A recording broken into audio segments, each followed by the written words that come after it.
इससे रिलेटेड पूछते तो अच्छा रहता ना। वो तो राजनीतिक सवाल आप कर रहे हैं। एक सवाल इसके बाद कि आप अपने को किसान पर सवाल उठाते हैं, कौन वो लोग हैं जो कृषि डिपार्टमेंट में बैठे हुए हैं, अपना फायदा सोचते हैं और क्यों कार्रवाई उन पर नहीं हो रही है? मैं अभी भी कह रहा हूँ, मैं बार बार सवाल उठाऊंगा आगे भी। कोई एक विषय बताइए जिसमें केवल जीवन में एक बार सवाल हुआ हो, आगे ना हुआ हो। वो सरकारी नौकरी नहीं, सवाल को सवाल क्यों कृषि पर आपको चिंता है कि सवाल नहीं होना चाहिए? बिल्कुल होना चाहिए कृषि पर सवाल, हाँ यही। और इस और सबसे बड़ा है कि जब राज्य की आबादी 80% जब किसानी करती है तो देश, इस राज्य में बहस में 80% किसान होना चाहिए। क्या इस मीडिया वर्ग से लेकर जी और सभी, इसके अलावा सभी विधायकों, सभी विधान पार्षदों और सभी सांसदों को भी मैंने ये पत्र भेजा है कि आप इसको विधानसभा से लेकर लोकसभा तक आप इस विषय को लेकर के बहस को आगे बढ़ाइए किसानों के पक्ष में, और इस लड़ाई को आगे बढ़ाने का काम करें।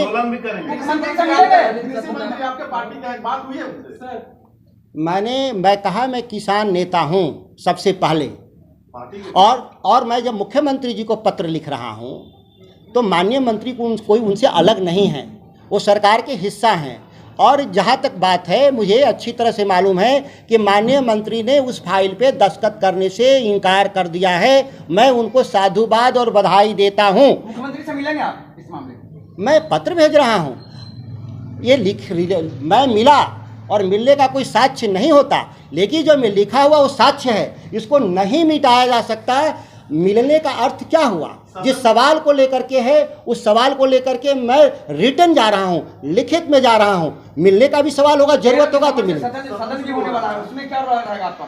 एकदम ये सवाल रहेगा मेरा, ये जीएम सीट पर भी मेरा सवाल रहेगा, बिहार में मंडी कानून पर भी मेरा सवाल रहेगा, मिनिमम सपोर्ट प्राइस पर मल्टीपल एजेंसी खरीद करे, यह भी सवाल होगा। इन सभी मामलों पर पार्टी गाइडलाइन से बाहर भी जा सकते हैं सदन के अंदर? जी, आपको मैं स्पष्ट कर दूं कि यह सभी तथ्य पार्टी लाइन के भीतर हैं, और जब पार्टी लाइन के भीतर हैं तो पार्टी मेरे से इस विषय पर चर्चा करेगी ज़रूरत होगा तो, और मैं भी पार्टी से चर्चा करूंगा ज़रूरत होगा तो।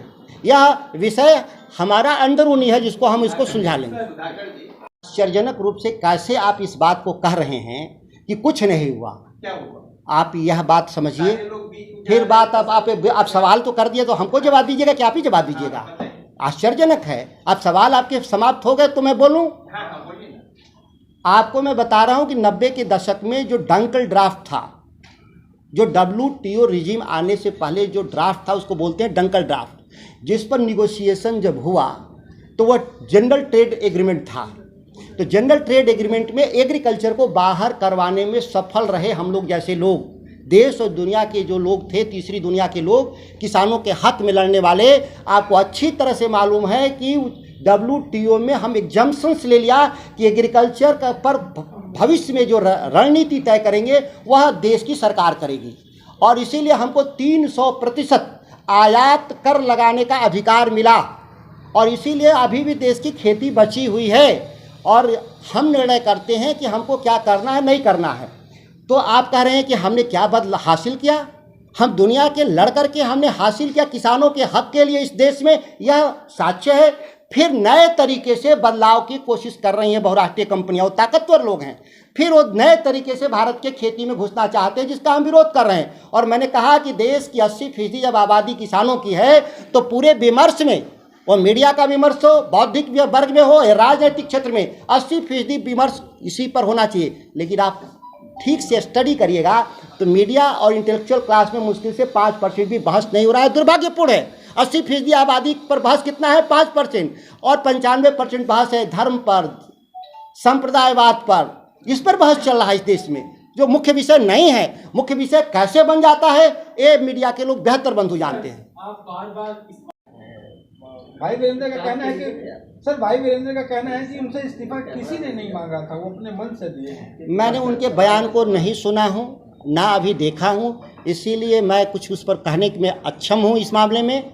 और हमारे पार्टी के वरिष्ठ नेता हैं, अगर उनका कोई अपना निजी बयान होगा तो हो सकता है उनका निजी बयान हो, क्योंकि इस मामले में पार्टी ने निर्देश दिया है कि कोई भी इस तरह के बड़े बयान जो नीतिगत स्तर पे बयान है वो आदरणीय तेजस्वी जी ही देने के लिए सक्षम हैं। क्योंकि आप क्या अगर कह रहे हैं मैं अभी कह रहा हूँ कि वरिष्ठ नेता हैं मेरे, मैं बहुत छोटा कार्यकर्ता हूँ उनके सामने, उम्र के हिसाब से, पद के हिसाब से, तो माननीय तेजस्वी जी का कोई इस तरह का कोई अगर बयान होगा तो मैं देखूंगा, लेकिन मैं तो जानता हूं कि उधर से कोई बयान नहीं है। इस्तीफा देने के लिए नेता ने कहा था। विषय यह है कि हम मुद्दे पर काम करने के लिए आए हैं, पद पर रहने के लिए नहीं। अब भी मैं आपको बता दूं, मैं नहीं एमएलए था तो भी यही मुद्दे पे काम करता था, एमएलए था तो भी इसी मुद्दे पे काम कर रहा हूं, और सरकार में भी था तो इसी मुद्दे पे काम कर रहा था, और मंत्री नहीं हूं तो फिर उसी मुद्दे पर। मुद्दे बदले नहीं जाते, राजनीति इशू बेस्ड पॉलिटिक्स है, ये सुविधाओं का खेल नहीं है कि समय के अनुकूल लोग बदल जाएं। ऐसा सुधाकर सिंह न कभी थे, न अभी हैं, न आगे बढ़ने का हम कोशिश करेंगे। एक सवाल और कि बिहार में सही बात है कि हो जा 15 नवंबर उसका शुरुआत करने का समय है।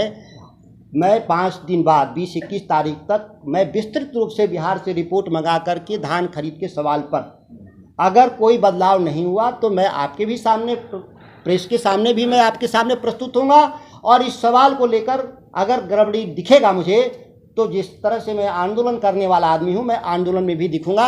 अभी तक के आप जितने बयान मैंने देखे हैं, ये मेरा दूसरा प्रेस कॉन्फ्रेंस है दिल्ली में, पहला और दूसरा, क्योंकि ब्लॉक महत्व का विषय है, पूरी राष्ट्र की खेती चौपट होने वाली है। इसलिए मैं कहा कि नसबंदी की हुई बीज से देश की बांझ खेती करने का प्रयास है, क्योंकि मैं देशज भाषा में कहा कि बिहार के लोग समझ जाएंगे। दिल्ली में था, मैंने दूसरी बात कहा था, अंग्रेजी वाले शब्द हमने इस्तेमाल किया था, लेकिन इस सवाल को लेकर आएंगे। और मैं तो मंच से बोलता हूँ, कोई सवाल पब्लिक मीटिंग में बोलता हूँ, पब्लिक मीटिंग आंदोलन ही होता है। हम एक उस पर भी बात करेंगे हम लोग। क्या हम जितनी मांगे करते हैं वो पूरी न होने की संभावना से मांगे समाप्त हो जाती हैं? इस राज्य के भीतर 10 लाख सरकारी नौकरी चाहिए, यह मुद्दा है हमारा। हम उन मुद्दों पे आगे बढ़ रहे हैं, हम उसमें कितना कामयाब होंगे ये वक्त की बात है, काम तो हम कर रहे हैं। ठीक उसी तरह से किसानों के सवाल पे राष्ट्रीय जनता दल का जो मुद्दा, उस पर हम काम कर रहे हैं। हम एक वक्त नहीं बता सकते कि कब हम कामयाब होंगे, लेकिन निश्चित तौर पर हम कामयाब होंगे, मैं आपको विश्वास दिलाता हूँ। सर, वो संगठन की बात तो नहीं हो रही है, किसानों का संगठन कहाँ कोई है? तो आप लोग क्यों नहीं कोशिश कर रहे हैं?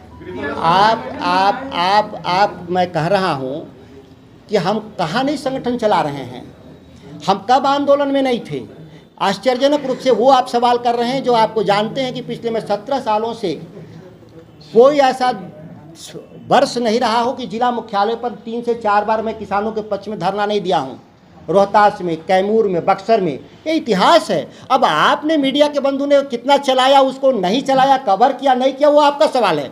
अब उस समय लोकल अखबारों की कतरन में दिखा दूंगा कि कितना मैं धरना दिया हूँ, आंदोलन किया हूँ, और मैं कामयाब रहा हूँ। मैं अभी भी कह रहा हूँ कि ये जीएम सीट के सवाल पर मेरे प्रेस कॉन्फ्रेंस के बाद मंत्रालय ने इस फाइल को विड्रॉ कर दिया है, अनुमति नहीं दिया है, मैं कह रहा हूँ। लेकिन अगला सवाल है कि वो कौन निकम्मा अधिकारी था जो माननीय मुख्यमंत्री के निर्देश की अवहेलना करते हुए अनुमति वाली फाइल मंत्रालय तक भेजने का प्रयास किया। एक ये सवाल है। दूसरा सवाल, चूंकि यह मामला देश का है, केवल बिहार का नहीं है, और माननीय बिहार के मुख्यमंत्री जी ही इस मामले में हमेशा लीड लिए हैं, तो मैं चाहता हूं कि माननीय मुख्यमंत्री जी तत्काल प्रधानमंत्री को पत्र पुनः लिखें, और जो देश में जो जीएम सीट की जो अप्रेजल कमेटी है उसका विरोध पुनः दर्ज करें। इस काम के लिए मैंने आज उनको पत्र लिखा है, और मुझे पूरी उम्मीद है कि उनके विचारों में कोई बदलाव नहीं आया होगा। जिस तरह से हम लोगों को 30 साल के बाद भी विचारों में बदलाव नहीं है, तो माननीय मुख्यमंत्री जी को भी 10-11 सालों में कोई बदलाव नहीं होगा। मैं इस उम्मीद पर अभी भी कायम हूँ, जब तक कि उनका अगला कोई फैसला नहीं होता।